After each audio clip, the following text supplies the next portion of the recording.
Sun international, Visakhapatnam, Hyderabad. 8575795757. నమస్తే, Telugu one news. నేను గోపీకృష్ణ.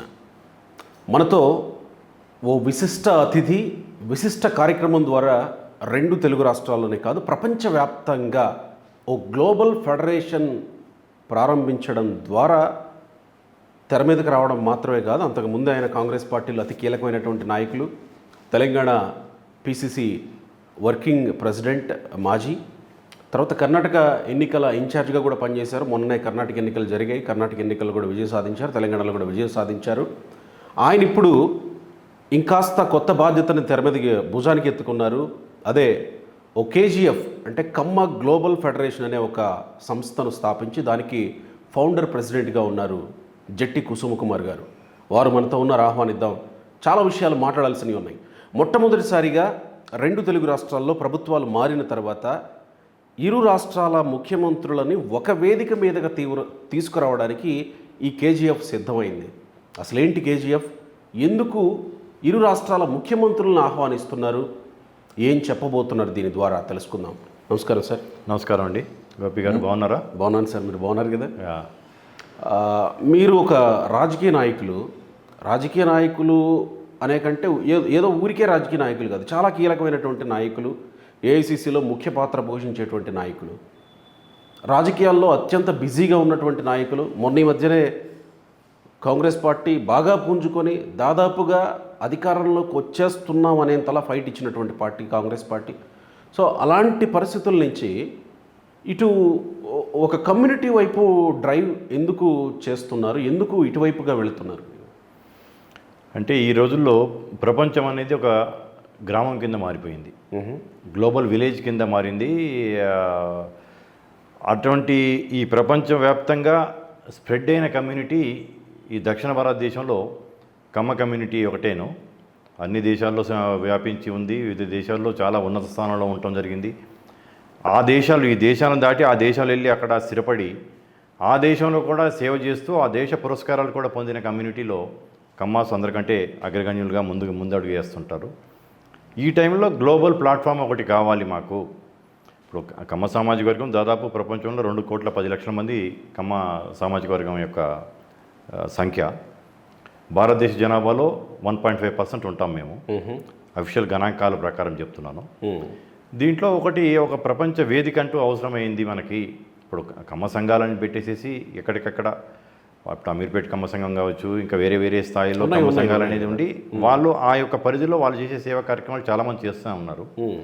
కానీ ఒక గ్లోబల్ సంస్థ అంటూ ఒకటి అవసరం అని భావించి ఒక గొడుగు సంస్థ కింద, ఒక అంబ్రెల్లా ఆర్గనైజేషన్ కింద, ఫెడరేషన్ ఇది అన్ని సంఘాల యొక్క సమాఖ్య కింద తీసుకొచ్చి ఫెడరేషన్ కింద దీన్ని మేము లైక్ మైండెడ్ ఒక పెద్దలు కొందరం కలిసేసి ఒక 6 months బ్యాక్ దీన్ని అనుకొని ఇటువంటి సంస్థ, ఇటువంటి వేదిక అవసరం మనకు ఉంది అని ముందుకు రావడం జరిగింది. అంటే యాక్చువల్గా నా ప్రశ్న ఏంటంటే, ఇక్కడ ఇది నాన్ పొలిటికల్ న్యూట్రల్గా ఉండేటువంటి వాళ్ళు లేదా ఇంకేదైనా స్వచ్ఛంద సంస్థలు నడుపుతున్నటువంటి వాళ్ళు, ఇలాంటి వాళ్ళు ఎవరైనా చేస్తుంటారేమో కదా. మీరు ఆల్రెడీ పొలిటికల్ పార్టీలో యాక్టివ్గా ఉండి మళ్ళీ ఈ రోల్ తీసుకోవడానికి మీకు ప్రధానమైన ఉద్దేశం ఏంటి? మీరు యాజ్ ఏ జట్టి కుమార్ అంటే ఒక రకంగా చెప్పాలంటే ఎవరో ఒకళ్ళు ముందడుగేయక తప్పదు. ఇటువంటి వేదికని స్థాపించి ఐడియా రావటం అనేది రావచ్చు, కానీ ప్రపంచ స్థాయిలో ఉన్న వాళ్ళందరినీ ఏకం చేసి అందరినీ ఒక తాటి మీదకి తీసుకొచ్చి ఒక వేదిక మీదకి తీసుకురావటం అనే ఒక ప్రయత్నం అనేది దాదాపు ఎవరు పడితే వాళ్ళు చేయగలిగే ప్రయత్నం కాదు. నాకున్న శ్రేయోభిలాషులు, నా మిత్రులు అందరూ లైక్ మైండెడ్ పీపుల్ అందరం కలిసి ఇది నాన్ పొలిటికల్, ఇది రాజకీయాలతో సంబంధం లేని సంస్థ, ఎక్స్క్లూసివ్లీ కమ్మ అభ్యుదయం కోసం. దాంతోపాటు నిష్కారణంగా మా మీద దాడులు జరుగుతూ మా మీద విమర్శలు ఎక్కుపెడుతున్న సందర్భాలు చూసాము. పక్క రాష్ట్రంలో ప్రత్యక్షంగా, ఈ రాష్ట్రంలో 6 నెలల క్రితం దాకా పరోక్షంగా మా మీద దాడులు జరిగినాయి. మమ్మల్ని అన్ని రకాలుగా, మా సామాజిక వర్గం నుంచి అన్ని రకాలుగా లబ్ధి పొందుతూ మా నుంచి బెనిఫిట్స్ పొందిన వాళ్ళే తర్వాత మమ్మల్ని వేరే రకంగా మమ్మల్ని కించపరిచేటట్టుగా చేస్తూ సమాజానికి, కమ్మ సామాజిక వర్గం మీద ఈర్ష్యా ద్వేషాలు పెంచడానికి ప్రయత్నం చేశారు. కొంతవరకు వాళ్ళు సఫలీకృతం అవుతున్నారా ఏమో అనే టైంలో మనం ఇటువంటి ఒక ప్రపంచ వేదిక పెట్టుకొని మనవారి ఐక్యత అనేది ఒక ప్రధాన అంశమే.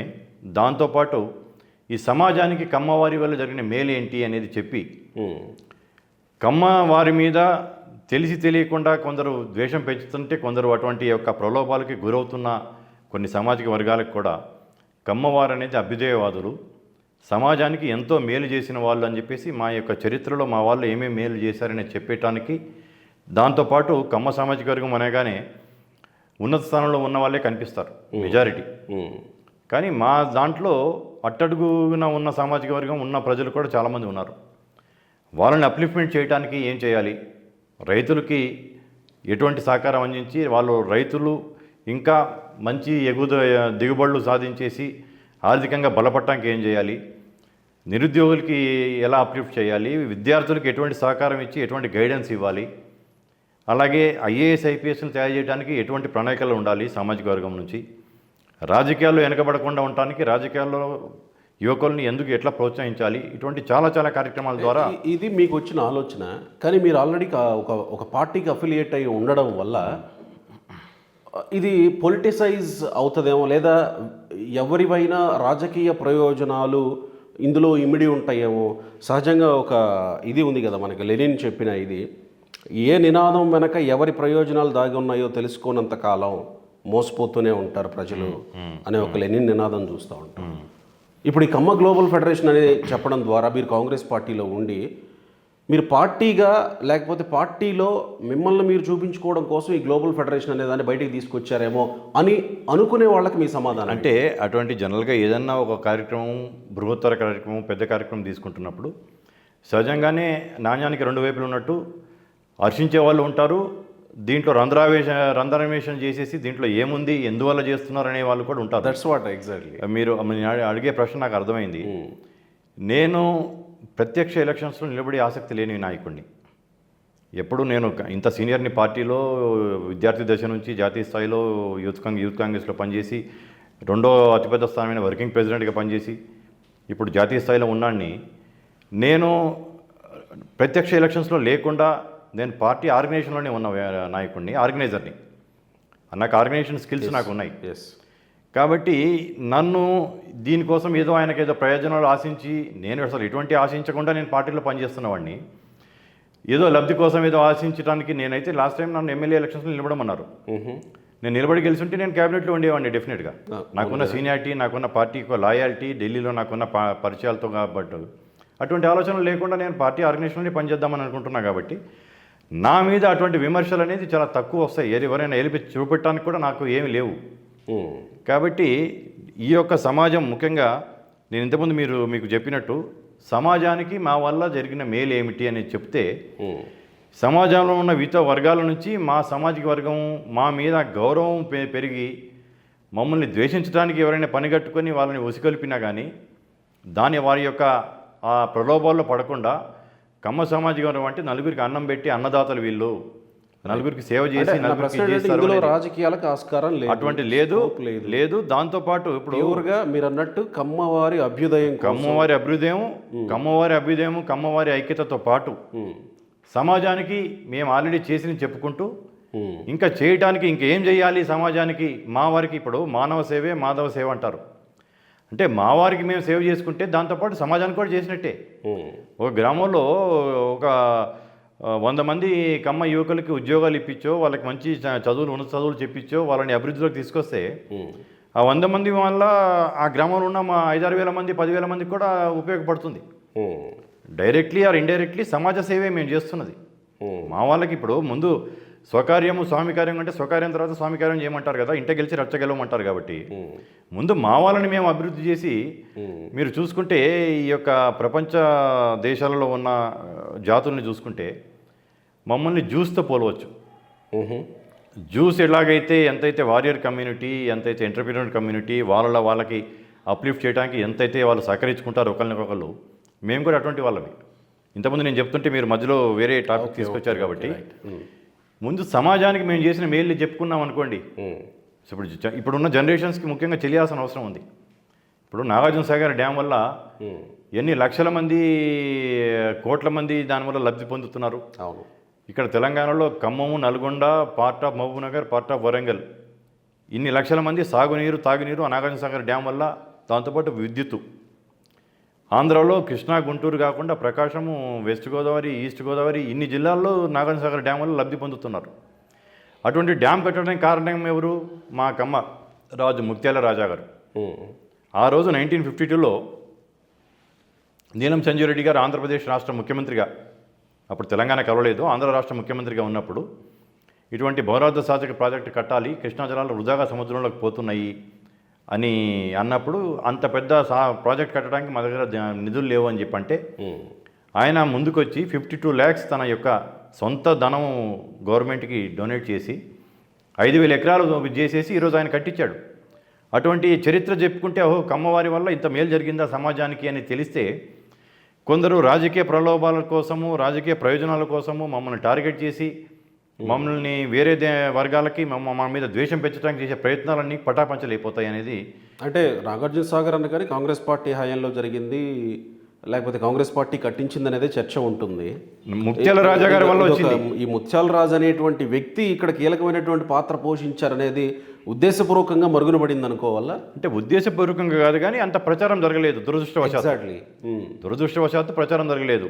అలాగే గోదావరి జిల్లా ప్రజలు వాళ్ళ యొక్క కృతజ్ఞత భావాలకి మనం చేతులు ఇచ్చి మొక్కాలి. గోదావరి జిల్లా ప్రజలకి కాటన్ దొర గురించి వాళ్ళు ధవళేశ్వరం ఆనకట్ట కట్టాడు అని చెప్పేసి కాటన్ దొర కింద ప్రతి ఒక్క గ్రామంలో ఆయన విగ్రహాలు పెట్టి ఆయన జన్మదినాలు ఘనంగా పండగ కింద జరుపుకుంటుంటారు. అవును, అంతకంటే పెద్ద ప్రాజెక్ట్ ఇది. అంతకంటే గొప్ప దానం చేసేసి తన భూమి ఇచ్చి డబ్బులు ఇచ్చాడు. ఆ రోజుల్లో 52 లక్షలు 52లో అంటే హైదరాబాద్ మహానగరాన్ని కొనవచ్చు ఆ 52 lakhs పెట్టుకుంటే.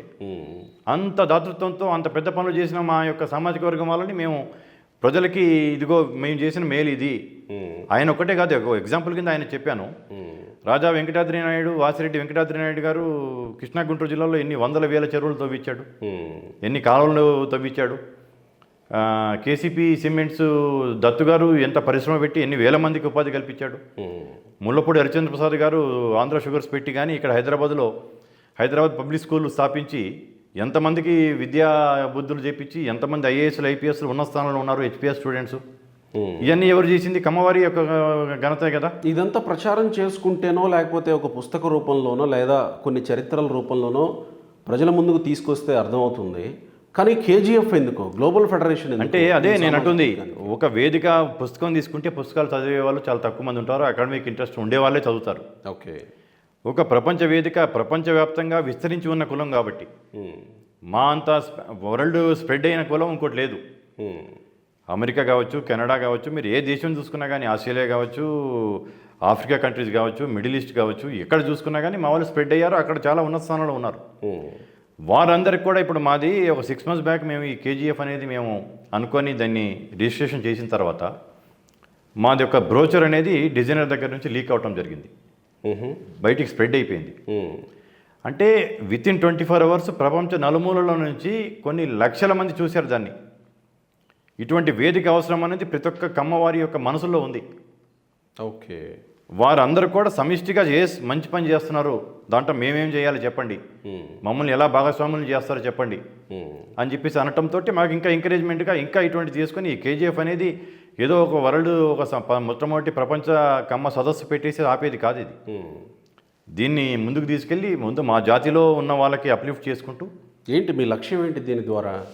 నేను అదే చెప్తున్నాను, సమాజంలో మా వారికి మేము అభివృద్ధి చేసుకుంటూ మా వాళ్ళకి మేము చేయూతనిచ్చుకుంటూ దాని ద్వారా సమాజానికి కూడా చేయూతనిచ్చి సమాజానికి ఈ సామాజిక వర్గం సమాజాని కోసం చాలా ఉపయోగపడింది, ముందు ఉపయోగపడే యొక్క అభ్యుదయ భావాలు ఉన్న సామాజిక వర్గం ఇది అని సమాజానికి దీనివల్ల ప్రచారం తీసుకెళ్ళి వేరే వర్గాల నుంచి మేమంటే ఈర్షాద్వేషాలకి ఎవరైనా రెచ్చగొట్టడానికి చూసినా కానీ దాన్ని లోకి పోకుండా మేమంటే ఒక గౌరవ మర్యాదలతో కమ్మనంగానే ఒక గౌరవప్రదమైన వ్యక్తి, అన్నదాతలు వీరు, నలుగురికి అన్నం పెట్టే కులం వీళ్ళది అని అది పెంచడానికి దాంతోపాటు ఇంకా వివిధ కార్యక్రమాలు ఈ సెషన్లో, ఈ 2 రోజుల సెషన్లో దానిలోకి వెళదాం. మీరు అన్నారు కమ్మవారికి ఒక గుర్తింపో లేకపోతే వాళ్ళకి అప్లిఫ్ట్మెంటో అని.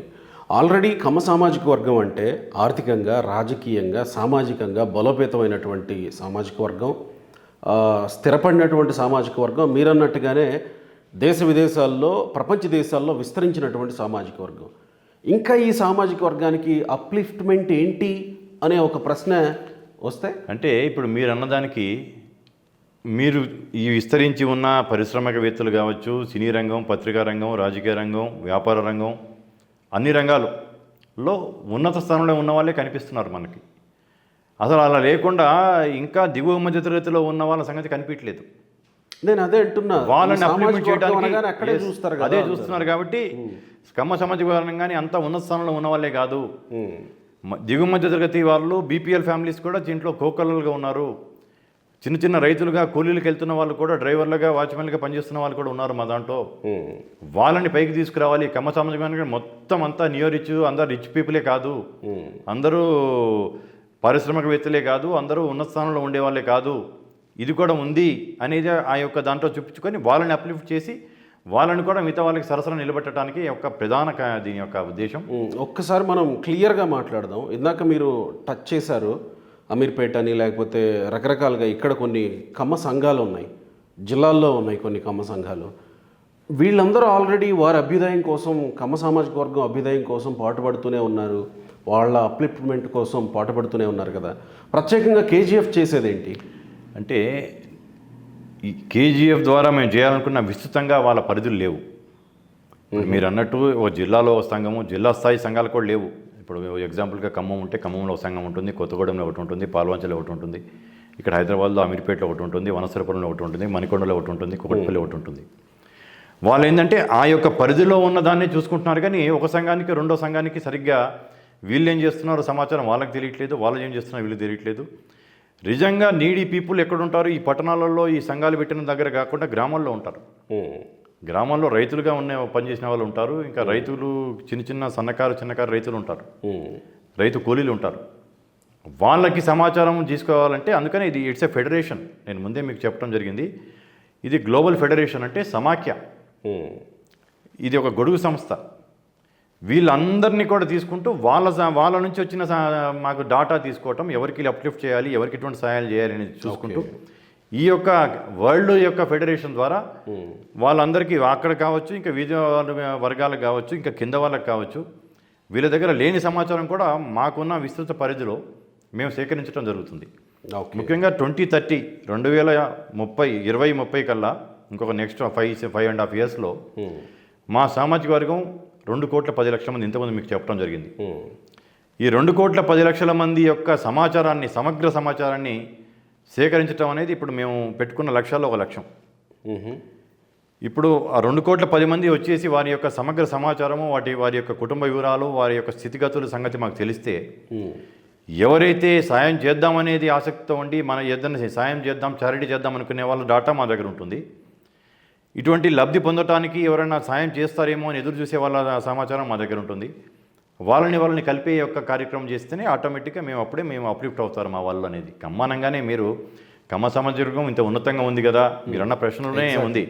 మీలాగానే దాదాపు 199 మంది ఆలోచిస్తారు. That's what. వీళ్ళు కమ్మాళ్ళు ఇంత ఉన్నత స్థానంలో ఉన్నారు, ఇంకా వీళ్ళకేం కావాలి అనేది. ఉన్న వాళ్ళకేం కాదు, లేని వాళ్ళకి ఉన్న వాళ్ళ ద్వారా మేలు చేసి లేని వాళ్ళని పైకి తీసుకురావడం అనేది ఒక ఉద్దేశం. ముఖ్యమంత్రుల్ని పిలవడం వెనుక మీ ఉద్దేశం ఏంటి? 2 రాష్ట్రాల ముఖ్యమంత్రులు రావడం అంటే, హైదరాబాద్ అనేది ప్రపంచ పటంలో ఉన్న నగరం. నిన్న ఎవరో మాట్లాడుతూ మీ సామాజిక వర్గం ఆంధ్రప్రదేశ్లో ఉంటుంది, అంతకంటే ఎక్కువ తమిళనాడులో కూడా ఉంటుందని కూడా నేను చెప్పడం జరిగింది. తమిళనాడులో దాదాపు 70 లక్షల మంది ఉంటారు మా వాళ్ళు, ఆంధ్రలో 40 లక్షలు ఉంటారు, తెలంగాణలో 25 లక్షలు ఉంటారు. అంటే తమిళనాడులోనే ఎక్కువ, తెలంగాణ 2 రాష్ట్రాల సంఖ్య కంటే కూడా తమిళనాడులో ఎక్కువ. Okay okay okay. మీకు కోయంబత్తూరు, మదురై, విరుదునగరు, తేని జిల్లా అయితే దాదాపు అక్కడ ఆ జిల్లాలో ఉన్న ఒక 86 గ్రామాలు, పూర్తిగా 86 గ్రామాల్లో కమ్మవారు తప్పించి ఇంకోళ్ళు ఉండరు అక్కడ. వ్యవసాయం మొత్తం కమ్మవారి చేతిలోనే ఉంది. వ్యవసాయదారులుగా మా వారు ఎక్కడ నీరుంటే అక్కడికి స్ప్రెడ్ అయ్యారు. ఇప్పుడు నిజామాబాద్ జిల్లా వచ్చిన వాళ్ళు కూడా చూసుకుంటే 70-80 ఏళ్ళ క్రితం కూడా వచ్చారు. ఇది బ్రిటిషర్స్ టైంలో, ఇక్కడ నిజాం టైంలో వచ్చి సెటిల్ అయిన వాళ్ళు, ఎందుకంటే అక్కడ నీటి వనరులు ఉన్నాయి కాబట్టి. మేము మా యొక్క రక్తాన్ని చెమటగా మలిచి భూమిని సస్యశ్యామలు చేసిన కులం మాది. అన్నదాతం అనేది నేను అందుకే 4 సార్లు చెప్పడం జరిగింది. అన్నదాత అనేది ఇది గ్లోబల్ ప్రపంచ స్థాయిలో గుర్తింపు ఉన్న నగరం హైదరాబాద్. ప్రపంచ పటంలో ఉంది హైదరాబాద్ అనేది. ఇంటర్నేషనల్ కనెక్టివిటీ కూడా దీనికి ఉంది. ప్లస్ ఒక ప్రఖ్యాత ఇంటర్నేషనల్ కన్వెన్షన్ సెంటర్ అంటూ ఉంది. భారతదేశంలో ఇంత పెద్ద కన్వెన్షన్ సెంటర్ అంటూ లేదు. ఇప్పుడు మా సామాజిక వర్గం యొక్క సమావేశాలు ఒక ఏదో సాధారణ ఫంక్షన్ హాల్లో కాకుండా ఇంటర్నేషనల్ స్థాయికి తగ్గట్టుగా ఆ కన్వెన్షన్ సెంటర్లో పెట్టడం జరిగింది. అది హైదరాబాద్ తర్వాత మనకి ఇంకా ఏషియాలో అంతకుముందు ఏది లేదు, ఇప్పుడు దుబాయ్లో ఒకటి జరిగింది. ఓకే. దీనికి పెట్టడం ఈ రాష్ట్రంలో పెడుతున్నప్పుడు ఈ రాష్ట్ర ముఖ్యమంత్రి కూడా మా సామాజిక వర్గం అంటే ఇష్టపడి అభిమానించి మా వాళ్ళందరూ కూడా అతన్ని ఓన్ చేసుకుంటుంటారు. ప్లస్ ఈ రాష్ట్రానికి ముఖ్యమంత్రి ఆయన. రేపొద్దున మేము ఈ రాష్ట్రంలో మా వాళ్ళకి ఏదైనా అప్లిఫ్ట్మెంట్ కోసం మేము ఏదైనా చేపియాలన్నా కానీ ప్రభుత్వం ద్వారా చేపియాలంటే కూడా ముఖ్యమంత్రి ద్వారానే చేపియాల్సి ఉంటుంది. కాబట్టి ఈ రాష్ట్ర ముఖ్యమంత్రిని ఆహ్వానించుకున్నాం. అలాగే పొరుగు రాష్ట్రం అంటే ఇప్పుడు మొన్నటిదాకా మనది ఉమ్మడి రాష్ట్రము హైదరాబాద్ ఉమ్మడి రాజధానిగా 10 ఏళ్ళు ఉంది. అంతకుముందు కూడా కలిసి ఉన్నాం దాదాపు 60 సంవత్సరాలు. చాలా జాతీయ స్థాయి నాయకుడు ఆయనని ఆహ్వానించుకున్నాం. ఆయనతో పాటు సుప్రీంకోర్టు ప్రధాన న్యాయమూర్తిగా పనిచేసిన రమణ గారిని ఆహ్వానించుకుంటున్నాం. వేరే జడ్జిలు రిటైర్డ్ అయిన వాళ్ళని ఆహ్వానించుకుంటాం. వెంకయ్యనాయుడు గారిని ఆహ్వానించుకుంటున్నాం. ప్రముఖులందరినీ కూడా ఆహ్వానం పలుకుతున్నాం. వాళ్ళందరినీ కూడా ఈ వేదిక ద్వారా. ఇక్కడ ఇంకొక అనుమానం కూడా వస్తే, ఒకటి, రేవంత్ రెడ్డి గతంలో తెలుగుదేశం పార్టీలో పనిచేసినటువంటి నాయకుడు, మీరన్నట్టే కొంత మీ సామాజిక వర్గం రేవంత్ రెడ్డికి సపోర్ట్గా నిలిచినటువంటి మాట వాస్తవమే. అక్కడ కూడా మీ సామాజిక వర్గం నుంచే ముఖ్యమంత్రిగా చంద్రబాబు నాయుడు ఉన్నారు అని, చంద్రబాబు నాయుడు కూడా ముఖ్యమంత్రి అయినప్పటికీ, ఇన్నేళ్ల పాటు ముఖ్యమంత్రి అయినా సామాజిక వర్గాన్ని ఆపాదించేవారు లేకపోలేదు కదా. సో ఇట్లా మీకు ఒక బూస్ట్ దొరికింది 2 రాష్ట్రాల్లో ప్రభుత్వాలు మారడం వల్ల. అందుకే మీరు కేజీఎఫ్ని తెర మీదకి తీసుకొచ్చి ఇప్పుడేదో కొత్త కార్యక్రమం చేయాలని అనుకుంటున్నారా అని వచ్చే అనుమానానికి మీ సమాధానం ఏంటి? అంటే ఇటువంటి ప్రపంచ స్థాయి వేదిక ఒకటి అవసరం అనేది మా మనసులో దాదాపు 2 సంవత్సరాల నుంచి కూడా ఉంది. ఓకే. ఈరోజు పుట్టిన ఆలోచన కాదు ఇది. ఏదో 2 రాష్ట్రాల గవర్నమెంట్లో మారడం వల్ల వచ్చింది కాదు. 2 సంవత్సరాల క్రితం నుంచి కూడా ఇటువంటి ప్రపంచం ఇంత స్ప్రెడ్ అయ్యి ఉన్నారు. ఇంత నీడీ పీపుల్ కూడా ఉన్నారు. కమ్మవారిలో కూడా ఇంకా అట్టడుగు స్థానంలో ఉన్నారు అంటే కూడా ఎవరు నమ్మరు. దాన్ని వాళ్ళకి మనం అప్డేట్ చేయాలంటే, ఏదో ఒకటి సేవా కార్యక్రమాలు చేయాలంటే మనం ఒక వేదిక అంటే ఒకటి అవసరం మనకి. ఆ వేదికకి ఎంత తొందరగా దీన్ని వేదికని ఏర్పాటు చేసేసి ప్రచారంలోకి తీసుకెళ్తే అంత మేలు జరుగుతుంది అనే దాని మీద 2 ఏళ్ల నుంచి మేము ఆలోచిస్తూ ఉన్నాం. ఓకే. దానికి దేనికైనా ఒక టైం అంటూ రావాలి. జనవరిలోనే మేము రిజిస్ట్రేషన్ చేయటం. ఇప్పుడు రిజిస్ట్రేషన్ నెంబర్ కూడా నెంబర్ 1 ఆఫ్ 2024 తెలంగాణ కోఆపరేటివ్ దాంట్లో జనవరి 5 నాడు మేము రిజిస్ట్రేషన్ చేసాం. 6 నాడు సర్టిఫికేట్ వచ్చింది. అంటే ఇది ఏదో ఇప్పుడు ఆంధ్ర రాష్ట్రంలో గవర్నమెంట్ మారింది కాబట్టి అనే దానికి అర్థం లేదనే దానికి నేను మీకు చెప్తున్నాను. తెలంగాణ రాష్ట్రంలో మా గవర్నమెంట్ రాకముందు కూడా 2 ఏళ్ల క్రితం జరిగిన ఆలోచన ఇది. దాని నుంచి తీసుకోవటం జనవరిలోనే మేము ఈ సమావేశాలు పెడదాం అనుకున్నాం. ఓకే. ముందు టెంటేటివ్గా మార్చిలో పెడదామా అని అనుకున్నాం. మార్చిలో పెడితే పక్క రాష్ట్రంలో ఇంకా ఎలక్షన్స్ పూర్తి కాని టైంలో ఇది రాజకీయ రంగు దీనికి పులిమే ఆస్కారం ఉంటుంది. హైదరాబాదులో కమ్మవారి మీటింగ్ అంటే ఎవరినో గెలిపించడానికి ఇది పెడుతున్నారు అనే ఒక రంగు వచ్చేసేసి మేము అనుకునే యొక్క ప్రయోజనాలు మా యొక్క దృష్టికోణం నుంచి మలిచే ప్రయత్నాలు జరుగుతాయేమో. ప్లస్ ఇంటర్నేషనల్గా వివిధ రంగాల నుంచి అందరినీ పిలువబోతున్నాము.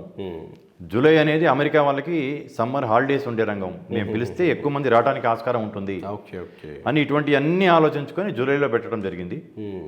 హైదరాబాద్లో పెడుతున్నాం కాబట్టి దానికి ఇంకొంచెం ఇంటర్నేషనల్ కనెక్టివిటీ ఎక్కువ ఉంటుంది కాబట్టి మేము మొత్తం ఆన్ ఇన్విటేషన్ ఆహ్వానం మేరకే 1200 నుంచి 1500 మందిని దీనికి ఆహ్వానించుకుంటున్నాం. ప్రపంచవ్యాప్తంగా ఒక 4 నుంచి రావడానికి ఆసక్తి చూపిస్తారేమో కదా. కానీ మేము రేపొద్దున మా యొక్క దీన్ని ముందుకు తీసుకెళ్లే వాళ్ళనే పిలుస్తున్నాం.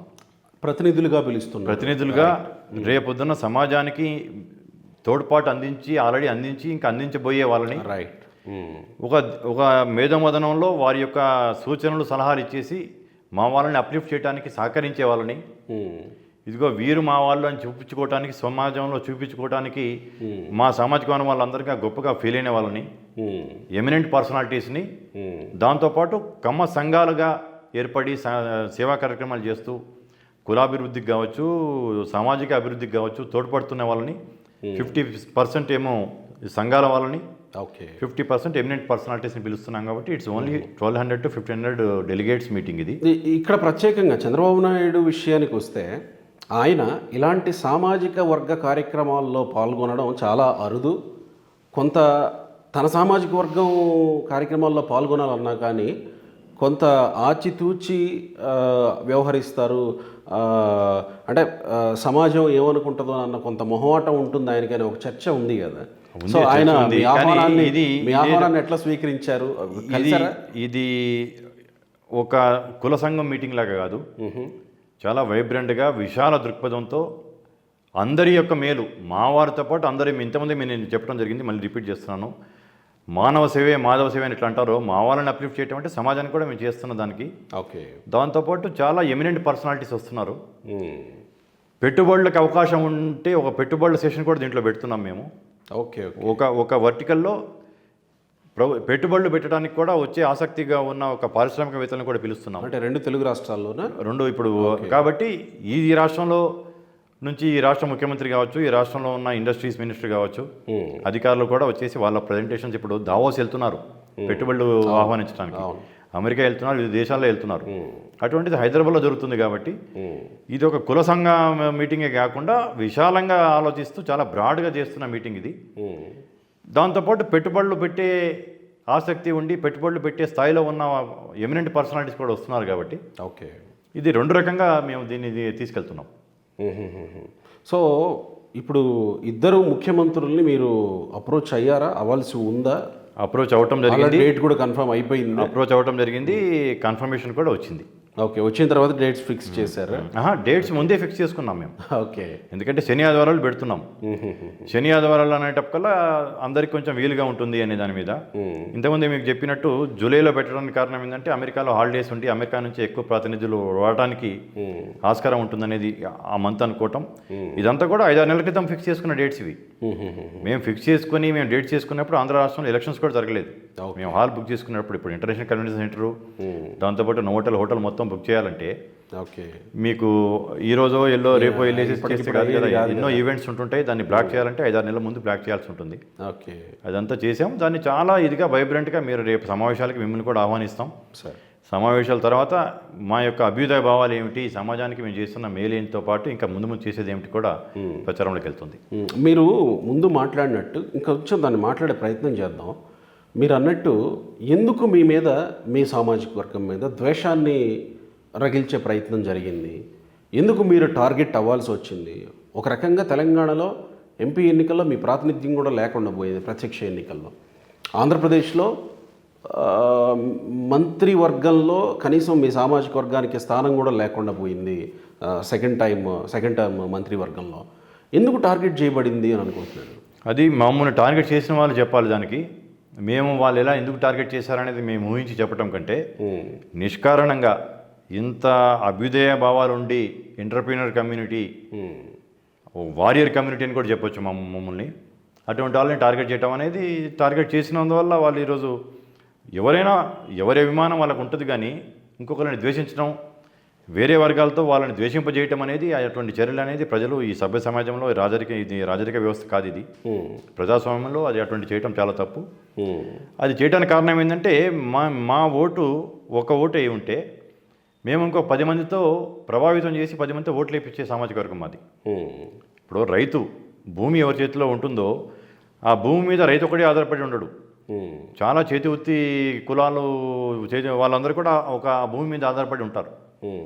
వాళ్ళందరూ ఆ యొక్క రైతు మాట వింటారు, రైతుకు గౌరవిస్తారు. ముఖ్యంగా మేము వ్యవసాయదారుల కుటుంబము గ్రామాల నుంచి మేము ఎదుగుతూ వచ్చాము. కాబట్టి మేము చెప్తే మమ్మల్ని నమ్మి మేము చెప్తే ఎటు మేము మొగ్గు చూపమంటే అటు మొగ్గు చూపే సామాజిక వర్గాలు చాలా ఉన్నాయి మాతో పాటు. ఎంతో అప్లిమెంట్ చేశాం. మీరు నందమూరి తారక రామారావు గారిని ఎగ్జాంపుల్గా తీసుకోండి, స్వర్గీయ ఎన్టీ రామారావు గారిని. ఆయన తెలుగుదేశం పార్టీ పెట్టి, నేను కాంగ్రెస్ వాడిని అయినా కానీ తెలుగుదేశం పార్టీ పెట్టేసి ఆయన ఒక ప్రపంచంలాగా వచ్చేసి ఆయన వల్ల మేలు జరిగిన వాళ్ళందరూ వెనుకబడిన తరగతుల వాళ్ళే కదా. కొందరు నాయకులు ఎంత గొప్ప నాయకులు వెళ్ళారు. రాజకీయంగా బీసీలని పైకి తెచ్చిందే, బీసీల రిజర్వేషన్స్ పెట్టింది, బీసీలని పైకి తెచ్చింది, మండల వ్యవస్థలు చేసింది, ఎన్నో కార్యక్రమాలు చేసింది ఎన్టీ రామారావు గారు. అంటే ఒక ఎగ్జాంపుల్ కింద తీసుకోవచ్చు. ఆచార్య ఎన్జీ రంగ గారు రైతు బాంధవుడు. ఆయన రాజకీయ శిక్షణ తరగతులు ఏర్పాటు చేశారు. కందులు ఓబురెడ్డి కావచ్చు, పెద్దిరెడ్డి తిమ్మారెడ్డి కావచ్చు, చెన్నారెడ్డి కావచ్చు, గౌతురచన కావచ్చు, ఇటువంటి వాళ్ళందరూ వేరే సామాజిక వర్గం వాళ్ళని కదా ఆయన పైకి తీసుకొచ్చింది. ఆయన దాంట్లో పైకి వచ్చిన కమ్మ సామాజిక వర్గం ఎవరంటే గల్లారణి గారి తండ్రి రాజగోపాల్ నాయుడు గారు. ఇంకా వేరే రోసయ్య గారు కూడా ఆయన శిష్యుడే. వీళ్ళెవరు కమ్మ సమాజం కాదు. అంటే కమ్మవారు ఇంత మంచి భావాలతో ఉన్న వాళ్ళని కూడా నిష్కారణంగా టార్గెట్ చేయడం అనేది కూడా అది వాళ్ళు చేసిన కుట్ర. ఎందుకంటే మేము ఎటువైపు మొగ్గు చూపుతామేమో, మేము ప్రభావితం చేస్తామేమో కాబట్టి మమ్మల్ని వేరే వర్గాలకి దూరం చేయడానికి చేసే ప్రక్రియల కింద అసలు ఎంత అన్యాయం అంటే పోనీ వాళ్ళు అనుకున్న ప్రయోజనాలు నెరవేరే వాళ్ళు దెబ్బతిన్నారు కదా, వాళ్ళ ప్రయోజనాలు నెరవేరలేదు, వాళ్ళు దెబ్బతినటం జరిగింది.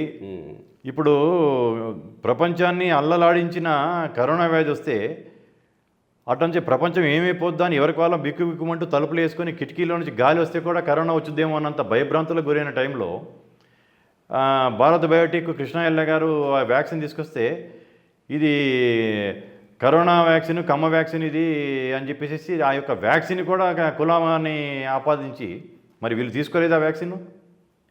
ఇప్పుడు అది ఎంత రిస్క్ అనుకుంటున్నారు మీరు, వ్యాపారకంగా మీకు కూడా అవగాహన ఉంటాయి కాబట్టి మీకు తెలుస్తుంది. ఒక వ్యాక్సిన్ తయారు చేయాలంటే కొన్ని వందల కోట్ల రూపాయలు ఖర్చు అవుతుంది. అఫ్కోర్స్ ఆ వ్యాక్సిన్ తయారయ్యేలోపు ఆ ట్రయల్స్ చేసేలోపు గనక ఆ యొక్క వ్యాధి కనుక కనుమరుగైపోయింది అనుకోండి, ఈ వ్యాక్సిన్ నిర్వీర్యం అయిపోతుంది, ఈ వ్యాక్సిన్ చేసిన వాళ్ళందరూ నష్టపోతారు. అవును కదా. అటువంటిది ముందుకు వచ్చి అటువంటి వ్యాక్సిన్ చేసి ప్రపంచానికి అందరికంటే ముందు వచ్చి ఒక ధైర్యం ఇచ్చారు. ముందు వ్యాక్సిన్ రాబోతుంది ఒక మాట ఎంత ధైర్యాన్ని పెంచి ఉంటుంది మన మనసులో. దాన్ని కూడా ఇది కమ్మ వ్యాక్సిన్, కరోనా అది కమ్మ వ్యాధి ఇది అని రకరకాల ప్రలోభాలు పెట్టి రకరకాల నీచంగా మాట్లాడిన వాళ్ళకి వాళ్ళ విఘ్నతకి వదిలేయాలి అటువంటి వాళ్ళని. బట్ ఈ యొక్క కేజీఎఫ్ ద్వారా ఇటువంటి వాళ్ళందరికీ తగిన సమాధానం చెప్తాం మేము. రైట్. రేపు 2 రోజుల ప్రోగ్రామ్ ఎలా ఉండబోతోంది అంటే మొదటి ఇనాగరేషన్స్ అవన్నీ అయిపోయిన తర్వాత అగ్రికల్చర్ మేము వచ్చింది మా మూలాలు వ్యవసాయ రంగం నుంచి కాబట్టి వ్యవసాయ రంగం మీద ఒక నిష్ణాతులతోటి వ్యవసాయ రంగం మీద ఇంకా అప్లిఫ్ట్ చేయడానికి ఏం చేయాలనేది ఒకటి చర్చ ఉంటుంది. దాని తర్వాత స్పోర్ట్స్లో మా దగ్గర స్పోర్ట్స్ పర్సనాలిటీ చాలామంది ఉన్నారు. పుల్లల గోపిచంద్ గారు కావచ్చు, చెస్లో హంపి, హారిక, హరికృష్ణ ఇలాంటి వాళ్ళు, క్రికెట్లో ప్రసాద్, ఎంఈఎస్కే ప్రసాద్ కావచ్చు, ఇటువంటి వాళ్ళు ఉన్నారు. ఇంకా మా సామాజిక వర్గంలో రాజకీయ స్పోర్ట్స్ రంగంగా ఎలాగ అభివృద్ధి చేయాలి, ఏమేమి చేయాలి, దానికి వసతులు ఎటువంటి కల్పించాలనేది ఒక స్పోర్ట్స్ వర్టికల్ ఉంటుంది. పారిశ్రామిక రంగంలో ఉంటుంది. ఐటీ రంగంలో మా వాళ్ళు ఎక్కడెక్కడికో దాటి వెళ్ళిపోయారు, ఇక్కడ ఉన్న స్థానంలో ఉన్నారు. ఐటీ మీద ఒక వర్టికల్ ఉంటుంది, పరిశ్రమ మీద ఉంటుంది, మీడియా మీద ఉంటుంది, ఎంటర్టైన్మెంట్ మీద ఉంటుంది. 2 డేస్లో ఇంకా అంత ఫైన్ ట్యూన్ కాలేదు. అది ఏది ఏ టైంలో ఏది అనేది 2-3 రోజుల్లో అయిపోతుంది. అన్ని రంగాల నుంచి ప్రముఖులు రాబోతున్నారు. ప్రముఖులు వస్తున్నారు, ఆ వేదిక మీద చూస్తున్నారు. ప్రముఖుల యొక్క ప్రసంగాలు ఉంటాయి. కమ్మవారిలో యువకుల్లో ప్రతిభావంతమైన యువకులు విద్యావంతులుగా మలిచి ఐఏఎస్ ఐపీఎస్ చేయడానికి కూడా ఒక ప్రణాళిక ఏర్పాటు చేయడం జరుగుతుంది. చాలా ఉంటాయి దీంట్లో. అంటే దీని ద్వారా ఒకటి కమ్మ సామాజిక వర్గానికి బలోపేతం చేసుకోవడం కోసం వాళ్ళకి అప్లిఫ్ట్మెంట్ ఇవ్వడం అదొక ఇదైతే, సమాజానికి ఏ విధంగా ఉపయోగపడతారు అనేది పరోక్షంగా మీరు అన్నట్టు రైతులు, వ్యవసాయ కూలీలు ఇదంతా పక్కన పెడితే సమాజం కూడా అప్లిఫ్ట్ అవ్వడానికి కమ్మ సామాజిక వర్గం చేయబోయే కార్యక్రమాలు ఏమన్నా దీని ద్వారా బయట. అదే నేను అంటుంది, ఇంతకుముందు కేసీపీ దత్తు గారు, కేసీపీ కావచ్చు, ఆంధ్ర షుగర్స్ కావచ్చు, ఇటువంటి పరిశ్రమలు స్థాపించినప్పుడు రైట్, ఆ పరిశ్రమల ద్వారా మా వాళ్ళే కాకుండా వేరే వాళ్ళు కూడా లబ్ధి పొందుతున్నారు కదా. ఇప్పుడు వ్యవసాయ రంగంలో నూతన వరడువులకి మేము ఇది చేసేసి యాంత్రికంగా చేసుకొని ఇది చేసుకుంటే దానివల్ల కూడా గ్రామం అంతా డెవలప్ అవుతుంది. రైట్, కమర్షియల్ క్రాప్స్ చేయొచ్చు, ఆర్థికంగా రైతుల్ని బలం చేయొచ్చు. దానివల్ల వేరే సామాజిక వర్గానికి మేము అంతకుముందు చేస్తున్నది కూడా అదే, ఇంకా ముందు కూడా చేస్తున్నది కూడా అదే. మా సామాజిక వర్గంతో పాటు అందరినీ మేలు చేసే కార్యక్రమాలు ఉంటాయి దీంట్లో ప్రతి ఒక్కటి కూడా. రాజకీయంగా పార్టీలకి అతీతంగా ఇది జరుగుతుంది అని అనుకోవచ్చా? ఎందుకంటే కుసుమ్ కుమార్ గారు చేస్తున్నారు కాబట్టి, ఆయన కాంగ్రెస్ పార్టీ కాబట్టి కొన్ని పార్టీల నుంచే ఉన్న వాళ్ళకి వాళ్ళు రెస్ట్రిక్షన్స్ విధించుకునే అవకాశం ఉంటుందేమో కదా. అంటే మీరు ఏదైనా సాధారణ ఎలక్షన్స్ ముందో, ఎలక్షన్స్ కానీ ఒక సంవత్సరం ముందో ఎలక్షన్ వాతావరణం వచ్చినప్పుడు కనుక చేస్తే దీనివల్ల ఎలక్షన్లో లబ్ధి పొందడానికి చేశారనేది అటువంటి విమర్శలకి ఆస్కారం ఉంటుంది. ఓకే, ఇప్పుడు ఎలక్షన్స్ అన్నీ అయిపోయినాయి, ఇంకొక 5 ఏళ్ళ తన దాకా ఎలక్షన్స్ లేవు. 4.5 years దాకా ఇక్కడ లేవు, 5 ఏళ్ళ దాకా జాతీయ స్థాయిలో లేవు, కానీ ఆంధ్ర రాష్ట్రం కానీ ఎక్కడ లేవు. కాబట్టి దీన్ని ఏదో రాజకీయంగా లబ్ధి కోసం చేస్తున్నారనే దానికి అసలుకి ఆ విమర్శలకి తావే లేదు. ఎలక్షన్స్ ముందు చేస్తే మీరు అన్నట్టు అనేవాళ్ళు ఒక వర్గం రావాలా లేదా అనుకునే వాళ్ళు ఇప్పుడు రాజకీయాలకు అతీతంగా చేస్తున్న ఇది ఒక సామాజిక వర్గానికి ఏం చేయాలి, దాని ద్వారా సమాజానికి ఏం చేయాలనేది చేస్తున్నాం కాబట్టి అటువంటిది దానికి. సో రాజకీయాలకు అతీతంగా మీకు ఇప్పటికే ఏమన్నా స్పందన వస్తుందా? ఇది విపరీతమైన స్పందన, మామూలు స్పందన కాదు. ఇప్పుడు మేమేమో ఇప్పుడు మీరు అన్నట్టు మీరు కూడా అన్నారు ఓన్లీ 1500 మందినా అని. ఇప్పుడు మా వాళ్ళు కర్ణాటక వెళ్ళారు, ఒక ఇంపార్టెంట్ డెలిగేషన్ సీనియర్ వాళ్ళు, తమిళనాడు వెళ్ళారు, జూమ్ కాల్స్లో ఆస్ట్రేలియా, సింగపూరు, దుబాయ్ అన్నీ నేను మాట్లాడడం జరుగుతుంది. ఎవ్రీడే మార్నింగ్ కాన్ఫరెన్స్ కాల్స్లో అమెరికా వాళ్ళతో మాట్లాడడం జరుగుతుంది. ఓకే. అద్భుతమైన స్పందన ఉంది. రేపు మేము 1500 మందిని రిస్ట్రిక్ట్ ఎట్లా చేయాలా, వచ్చే వాళ్ళని ఎలా మేము అకామిడేట్ చేయాలి అనేది కూడా ఒక రకంగా మాకు కొంచెం ఇబ్బందికరమైన విషయమే. బట్ ఎంతమంది ఆసక్తితో వస్తున్నా కానీ మేము ఆహ్వానించిన వాళ్ళే రండి అని చెప్పేసి కూడా మేము చెప్తూ ఉన్నాం క్లారిటీగా.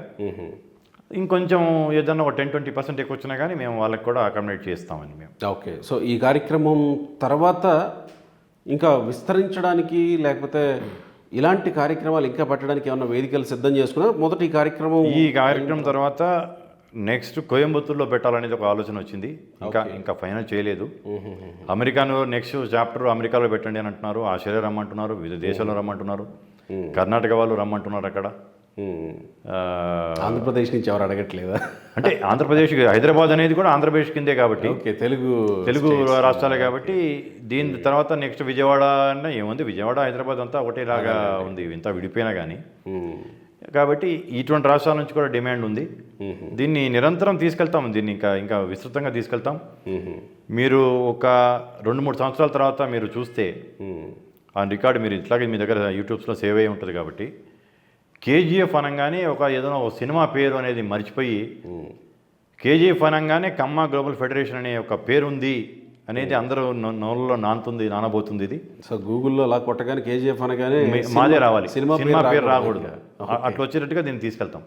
రైట్ సార్, మంచి లక్ష్యాలు నిర్దేశించుకున్నారు. మీతో పాటు సమాజం కూడా అప్లిఫ్ట్ అవ్వాలని, మీ కార్యక్రమం విజయవంతం కావాలని కోరుకుంటున్నాం. ధన్యవాదాలు. థ్యాంక్ యూ గోపి గారు, థ్యాంక్ యూ వెరీ మచ్.